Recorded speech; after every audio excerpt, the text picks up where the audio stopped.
A long time ago, in a little town called Sleepy Hollow, there was a school teacher named Ichabod Crane. Now, Ichabod was a tall, skinny man who was quick to use a ruler on naughty scholars. Ichabod didn't live in the town of Sleepy Hollow. To get to his house, he had to ride his skinny old horse through the woods. He had heard stories that there was some kind of a ghost that prowled through the woods.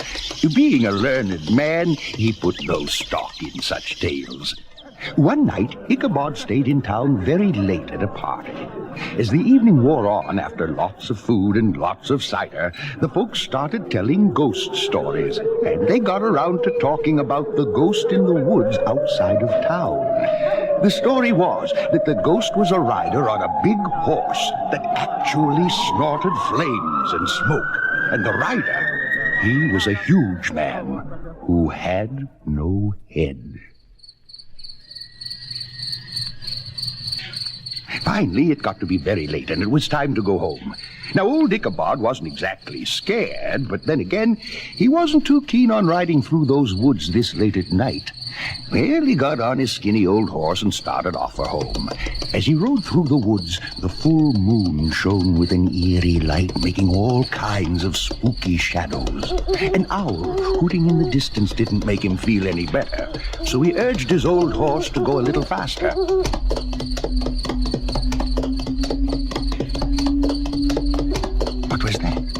Was it a dog? Maybe a wolf?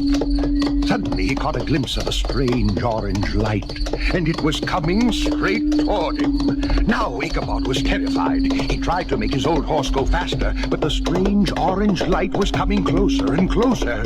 Could it be? Yes! It was a rider on a horse. The horse seemed to breathe smoke and flames, and now the schoolmaster could see better. The horseman had no head. In fact, the rider's head was carried before him on the saddle, and he was laughing. The craziest laugh you've ever heard. The headless horseman was coming very close to Ichabod now. He could feel the heat from the horse's fiery breath. They raced through the woods. The goblin was laughing. Ichabod was screaming. It was some wild scene as they raced along the little trail that led to a little bridge near the church. Just as they came to the bridge, the headless horseman suddenly stopped. His horse reared up. And what happened next is the scariest part of the story. The goblin rose in his stirrups and threw his head straight at Ichabod. The next day, Ichabod's old horse was found near his master's gate, but the saddle was missing. Later on, down by the old wooden bridge, they found Ichabod's hat, and close beside it, a shattered pumpkin. Back in the days of sailing ships, people from all over the world were coming to America, looking for a new start in life. There was this one ship named the White Cloud, and it's her last voyage that this tale is about. She set sail for the New World with a full passenger list. Now, these folks weren't poor like a lot of the early settlers. They brought things of great value, like jewels and gold heirlooms. And while they tried to keep these things hidden, on a small ship, the word gets around among the crew. Now, the captain of the White Cloud had been a pirate when he was younger, but was given a pardon by the king because of the shortage of experienced sea captains. When he heard about the treasures on board, his thoughts turned back to the old pirate ways. He plotted with the crew to murder the passengers, take their belongings, set fire to the ship, and escape in the longboat. On the last night out of port, the murderous crew crept below with knives drawn. They spared no one. Every single passenger was brutally killed. Then the plunder began. Sea bags were slashed open. Trunks were bashed apart. Everything of value was piled on deck and divided among the thieves. After they had loaded the longboat, the captain set fire to the White Cloud, and the smaller boat pulled away from the flaming hull.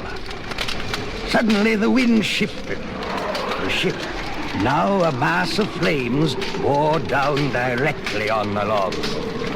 The villains laid to the oars, but it was no use. With a thunderous, fiery crash, the blazing ship split the small boat in half, and the evil crew was dumped screaming into the fiery sea, and all hands were lost. Since that infernal night, every year, on the first new moon of the fall, the flaming ship reappears. You can hear the eerie screams of terror from the tormented men as the blazing ghost ship nears the shore. She suddenly bursts into a great fireball, then disappears, only to appear again moments later. This happens 3 times. After the third explosion, no matter the direction of the wind, the blazing sea-going inferno disappears over the horizon, always to the northeast, not to be seen again for a full year. Folks who have seen this ghost ship swear that they could smell burning canvas, rope, and human flesh. I'm nervous, but why do you think I'm mad? My senses are very sharp, and above all, my hearing is extremely acute. Does that make me mad? Listen how calmly I can tell you the whole story. I love the old man. He never wronged me or insulted me, nor did I desire his gold.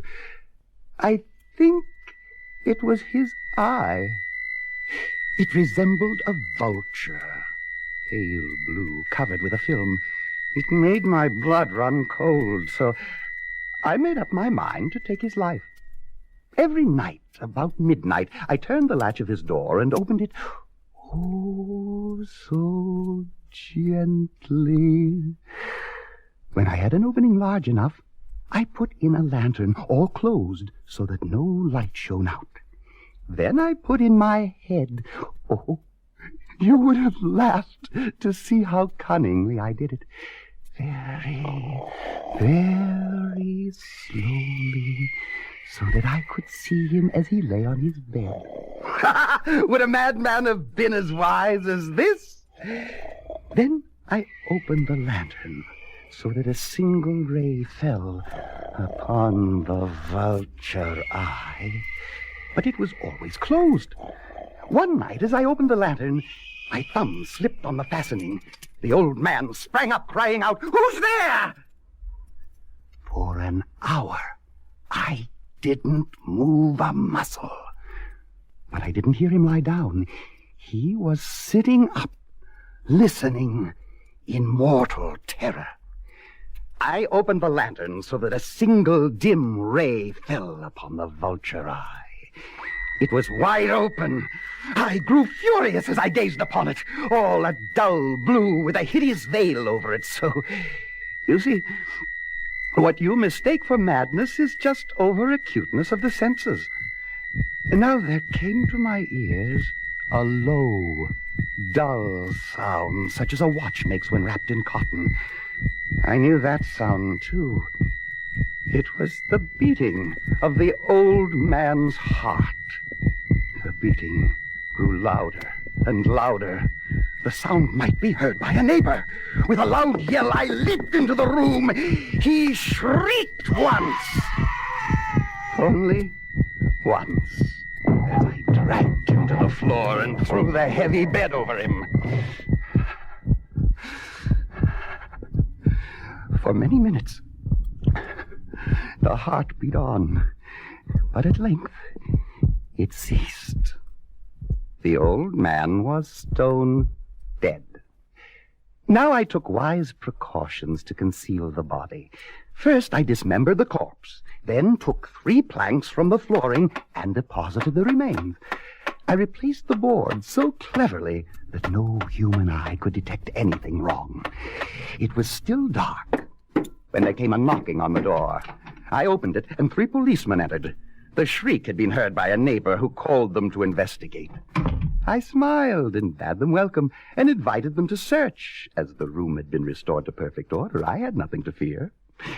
In my confidence, I brought chairs and asked them to rest, placing my own seat on the very spot beneath which reposed the victim. For a while, I was perfectly at ease, answering questions cheerily. Before long, though, I felt myself getting pale and wished they would leave.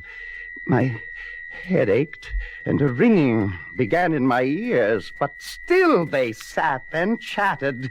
As the ringing in my ears grew louder, I talked in a louder voice. Now, a new noise came to my ears, the low, dull sound that a watch makes when wrapped in cotton. I gasped for breath and talked more quickly. The noise increased. I rose and argued about trifles, making wild gestures, but the noise grew even louder. I paced the floor. Will they never leave? I felt I must scream or die. Louder, louder, louder! Then I shrieked. I admit the deed! Tear up the planks! Here,